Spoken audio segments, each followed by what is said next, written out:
আমাদের দেশও তাই রয়েছে। কিন্তু আমরা দেখলাম তাকে মুক্তি না দেওয়ায়, তাকে গ্রেফতার করা এবং তাকে মুক্তি না দেওয়ায় যে তাণ্ডব ঘটালো,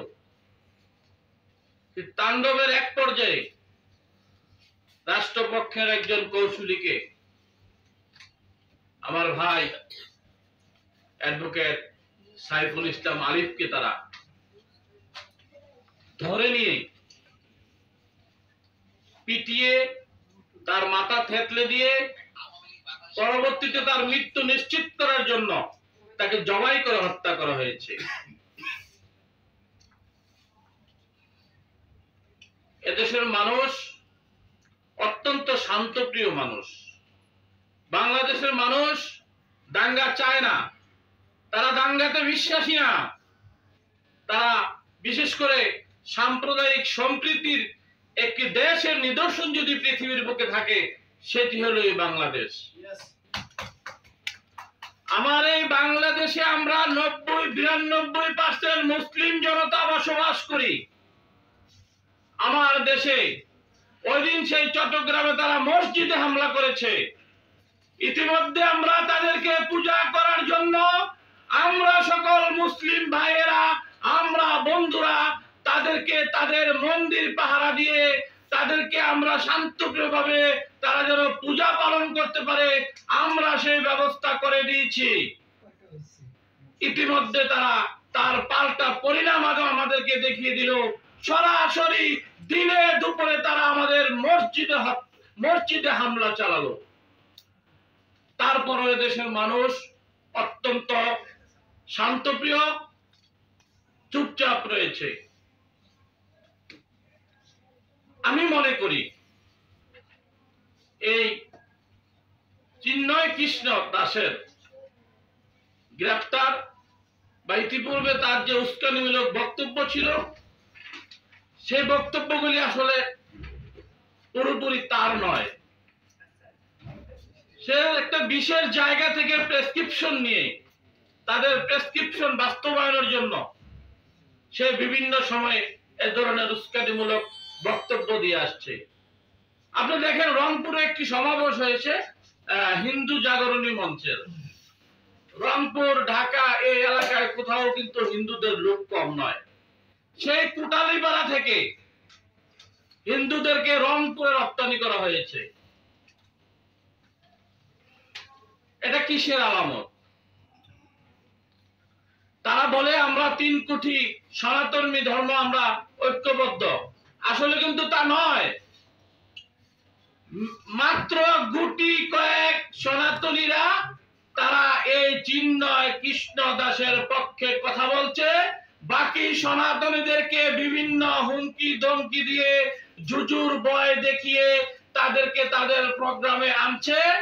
পাশে ইতিমধ্যে যারা এদেশ থেকে পালিয়ে গিয়েছে সে পালিয়ে যাওয়া ফ্যাসিস্ট হাসিনার দূষরদেরকে তারা বিভিন্নভাবে বিভিন্ন অনুষ্ঠানে তারা সমবেত করছে। ইতিমধ্যে আমরা শুনেছি যে আনসাররা যে আপনার আমাদের সচিবালয়ের সামনে সচিবালয়ে যে তাণ্ডব ঘটিয়েছে সেখানে আমরা দেখতে পেয়েছি স্বেচ্ছাসেবক লীগ এবং যুবলীগের নেতৃবৃন্দের উপস্থিতি। তাহলে সেটা কি আনসার রইল? কিছুদিন আগে আমরা যে অটোরিকশার নাম আসছে যে অটোরিকশা লীগ, আসলে অটোরিকশার যে আন্দোলনটা সে আন্দোলনকে অটোরিকশা ড্রাইভাররা করেছে। পুলিশের হাতে যারা ধরা পড়েছে তারা তেজগাঁও কলেজের ছাত্রলীগের সহসভাপতি, তিতুমির কলেজের ছাত্রলীগের সহসভাপতি, উত্তরখান দক্ষিণখান এলাকার ছাত্রলীগের ওয়ার্ডের সভাপতি, ছাত্রলীগের ওয়ার্ড সভাপতি বা একটা ছাত্রলীগের কলেজের সহসভাপতি, জয়েন্ট সেক্রেটারিরা বিগত 15 বছরে তারা 100 কোটি টাকার মালিক হয়েছে এক একজন। তারা কি অটোরিকশা চালাতে আসছে? তারা কি অটোরিকশা ড্রাইভার? আমাদেরকে মনে করতে হবে, আমাদেরকে মনে রাখতে হবে বাংলাদেশের বিরুদ্ধে গভীর ষড়যন্ত্র চলছে। বাংলাদেশের আইন অনুযায়ী মামলার আসামি গ্রেফতার হলে সেটা ভারত থেকে হুমকি দেওয়া হয়। ভারতের মাথা গরম হয়ে যায় কেন? বাবু গয়েশ্বরচন্দ্র রায়ের কি মাথা ফাটে নাই? নিপুণ রায় চৌধুরীর মাথা ফাটে নাই? বিশ্বজিৎকে কি কুপিয়ে হত্যা করা হয় নাই? অভিজিৎকে সনাতনী ধর্মের দোহাই দিয়ে, হিন্দু নির্যাতনের দোহাই দিয়ে আমরা ভারতকে কোনো কথা বলতে দেখি নাই। এই বাংলাদেশের সনাতনীদেরকে তো কথা বলতে দেখি নাই। বুঝে নিতে হবে যে আজকে যে চিন্ময় কৃষ্ণ দাস সে বাংলাদেশের নাগরিক হলো, আসলে তার পিছনে রয়েছে অন্য শক্তি, তার পিছনে রয়েছে অন্য এজেন্ডা।